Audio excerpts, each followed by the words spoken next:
YouTube, what is going on? I'm excited to be here this week, and what we're going to talk about today is the Greenville market going to crash? And I'm going to give you a teaser. Probably not, but we've got some market statistics that we're going to look at, and I have an amazing lender that I work with, Amanda Jones, who's with Prime Lending, and she is kind of the brains behind it also. Amanda, thank you for joining me today. Thanks so much for having me, Reed. This is so fun. I love talking about the market. Yeah, well, you are a great asset to my business, and you help a lot of my clients, and I'm very grateful for you. But the reason I have you here today is because I want to talk about, is the Greenville market going to crash? And I think it's a topic that a lot of buyers are interested in and a thought that they may have had. Is that something you experience? Absolutely. Everybody's worried or concerned about what's going to happen with the market, but it really takes us looking at the numbers to understand where our market stands. So I'm glad that we're having this conversation to really write the information that's out there and make sure that people understand what their options are, especially in today's market. Absolutely. And one thing that I think is interesting that people try and do a lot is time the market. Yes. You kind of have a chuckle there. Do you think it's feasible or possible or even realistic to time the market? You know, I feel like it's like the stock market. You just really can't time the market. What you need to do is understand what's best for your business, what's best for your home, what's best for your family, what's best for your life, and really make the best decision based on today's market. And if things change in the market, you can make a different decision down the line. But in the real estate market, what we're really looking at is what your monthly payment is, how much you want to put down, where you want to live. If you find a really good house that fits your needs in the Greenville market or the upstate market, then I would go ahead and make a move because we're still seeing appreciation. We're still seeing 20 people move here a day. So it is one of those moments in time where we're going to see appreciation continue. And so today is a great time to get in with today's prices, even if interest rates aren't exactly where you want them to be. Absolutely. And there's a lot to unpack right there in what she just said. And that's why I enjoy working with you, because you're such an asset. But the first thing that I would say is it a good time to buy? And my response is yes, absolutely. It's a great time to buy. And the reason being is you just talked about the appreciation that we see. Greenville is a very inbound market right now. As you mentioned, 20 people moving here a day. That's what the chamber said. Okay, so we actually are the 9th most inbound market in the country right now. Wow. A lot of people moving here, and that's going to be part of the conversation that we get to. But ultimately, as you mentioned, is it a good time to buy? It boils down to, is it a good time to buy for you? Right. But yes. I'm very comfortable and confident in our market here, and those are the reasons that we're going to jump into. So the first thing that I want to talk about is inventory. What do you see? So in today's market, inventory is greater than it was last year, but at the same time, it is not outpacing our demand. Absolutely. So one of the things that we really have to look at is the fact that there aren't as many houses on the market as there are people that want to buy them. So that is a challenge, and it does create appreciation because buyers are bidding up on houses in order to make sure that they win the bid. And hopefully we'll continue to see more inventory come on the market as the market moves forward next year. We have seen builders respond. We're seeing more builder inventory come on, which is fantastic for our area. But we still see inventory as a challenge for our buyers. Absolutely. And a lot of people kind of ask the questions, hey, I do want to buy a house, but there's not a whole lot for me to go look at. And I understand it. And it's important for you as a buyer to identify what type of property works for you, the price point, can you manage that monthly payment? And that's where you come into account. And do you like it? Do you want to live there? Do you want to do life there? Do you want to grow as a person or as a family? All of those things. And that's kind of what I do and work towards to make sure that it's a good fit for you. One thing I tell all my clients is I will talk you out of a house faster than I will talk you into one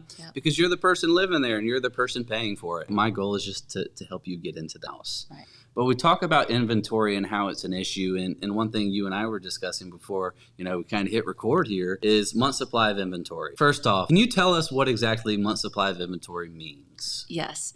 Month supply of inventory is a market indicator. It really helps us understand whether it's a seller's market, whether the market is stable, or whether it's a buyer's market. And month supply of inventory says, with the number of houses that are on the market today, how many months would it take to clear that inventory based on today's sales pace? So today we're seeing 3.1 months supply of inventory. That means that at today's closing price and closing rate, it would take us 3 months to clear the inventory. That means that we're in a strong seller's market because there are very few houses available for the buyers that want to purchase them. Once we hit 6 months supply of inventory, that's when we're in a stable market. And then once we go over that, we're in a buyer's market. That means we might see depreciation. But clearly right now with the 3.1 month supply of inventory, we're in a strong seller's market market means that we're going to see appreciation continue and can see those constraints on inventory be a challenge. Absolutely. And I'm glad that we addressed that, because I think it's something important and a quantifiable statistic where we can say, hey, it's a seller's market. And if you've got a home that you're sitting on where maybe it's been an investment property, or maybe it's time for you to move and downsize or upsize, what have you, it's a great time to sell. Now, the opposition in that argument is, where am I going to go? Because Rita and Amanda, you just told me that there's not many homes on the market for sale.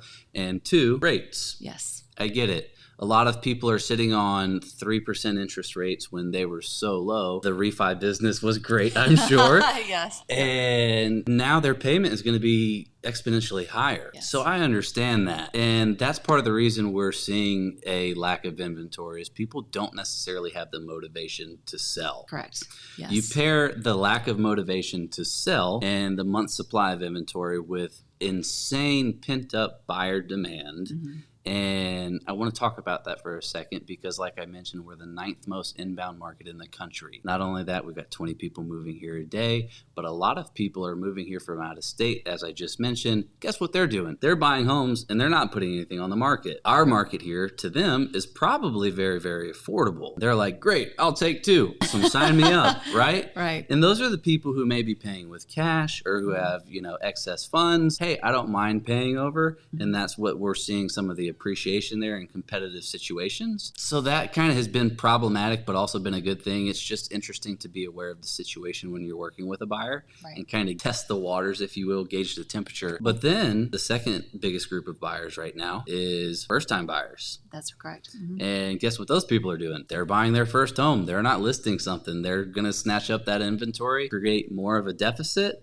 and therefore another inventory problem. Is that something that you see a lot? Are you working with a lot of first-time buyers? What is your business kind of geared toward, and who do you cater to? So we are seeing a lot of people move in from out of town, and they're able to put a lot of money down, which is really nice and great for them and good for our market. It does crowd out some of our first-time home buyers, but the nice thing is SE Housing has provided some really great programs for our first-time home buyers. And a first-time home buyer is actually somebody that has not owned a home in the last 3 years. So it opens it up to a little bit more people than some people believe, which is great. There are some down payment assistance programs, which I'll offer $8,000 worth of down payment assistance from SE Housing. We're doing the best that we can to put them in the best situation possible to purchase. So what we're doing is pre-approving them all the way through underwriting so that we can make an offer that's extremely similar to cash. So when they're up against somebody that has cash from another area, maybe from a gift from the parents, then they can compete in a really strong manner because they've already been fully pre-approved with their loan. And we're going to kind of get off topic a bit on, is the Greenville market going to crash, which I think we've established is most likely not. So Amanda, you mentioned cash a second ago, or the ability to put a lot of money down on a purchase. Right. One thing that I think is a misinterpretation in our market, and probably the market as a whole, is sometimes sellers and listing agents think that cash is king, and I get it. It's got value. Cash is great. But a mortgage professional here, I think that really strong financing is just as good. What are your thoughts? Absolutely. As long as the lender has fully reviewed the documents from the client, and as we said, we can put them all the way through underwriting up front so they can be absolutely approved even before they find the house. That is almost as good as cash, because really what it says is, hey, this person can purchase. We have the funds that are going to allow them to purchase, and they qualify for it. So that's what people are excited about with cash, because the funds are there. Well, what we're saying is the funds are there for those people that have been all the way pre-approved. So I would look at it and say, what are the other great qualities of this offer? What's the price? What's the terms? I mean, are they closing on the date that I need? How motivated is the client in purchasing? How motivated is the buyer in purchasing? If they've lost 3 houses and they're about to purchase this next one, or about to win the offer, then they're going to be really motivated to close on this deal, rather than somebody that has cash that says, hey, if I don't get this one, I'm going to go to the next one because I can get it. So I would really, and I know that you do this as a buyer's agent and as a listing agent, talk to the other agent, find out what's going on with the client, find out their motivations, and really understand if this is the best buyer for you. Yeah, and that's something that, as she mentioned, that I do is I will pick up the phone and I'll call the listing agent and say, hey, I'm going to bring you an offer. What's important to you? Because if I can figure out what your motivation is and find a way to accommodate accommodate that if possible. Let's make it a win-win for everybody. Right. And to your point, you said if you can win in a competitive situation. I think it's so interesting because buying a house should not be a competition.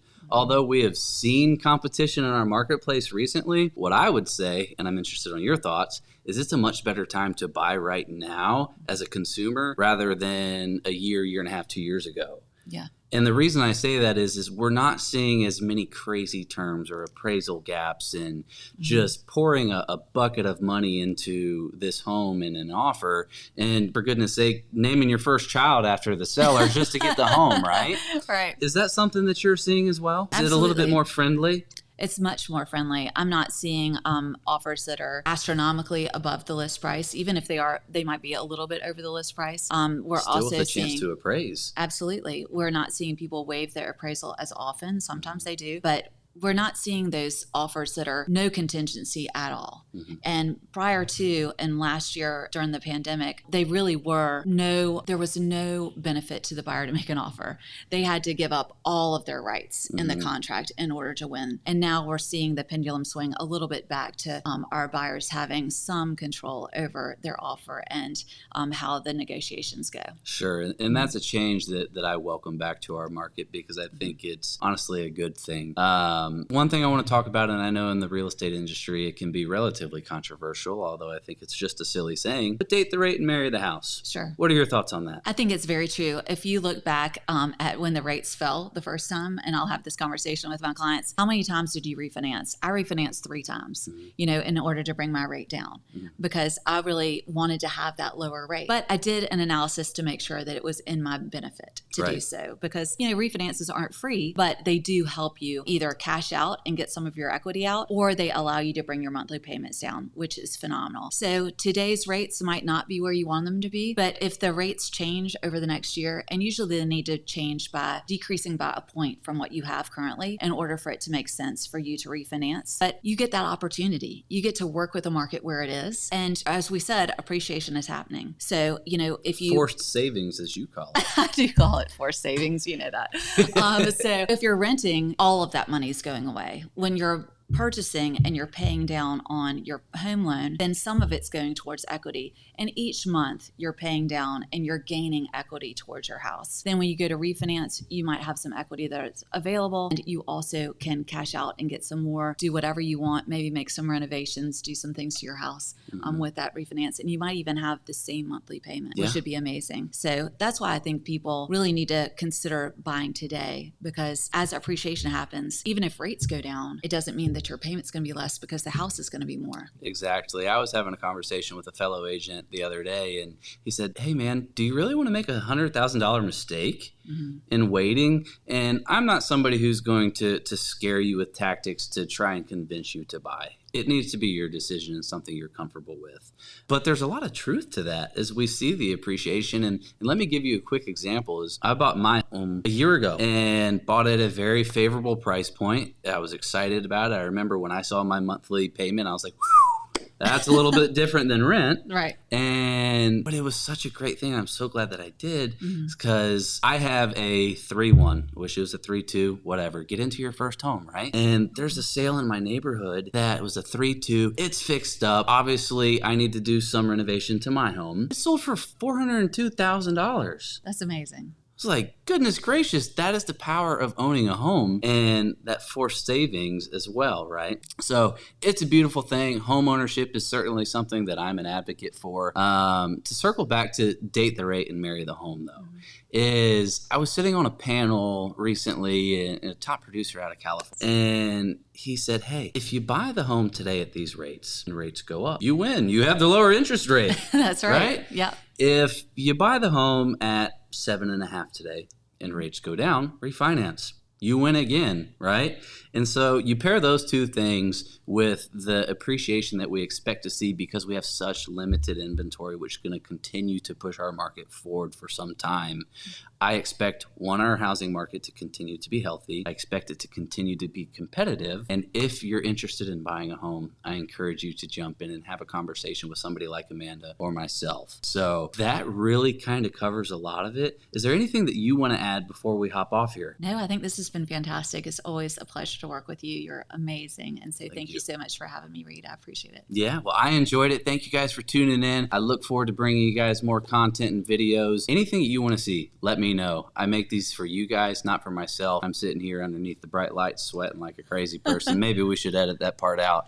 But I enjoy it, and my goal is to be an educational resource for you. And when it comes time to buy or sell, I look forward to having that conversation. So thank you again, Amanda, and you guys have a great day. Thanks.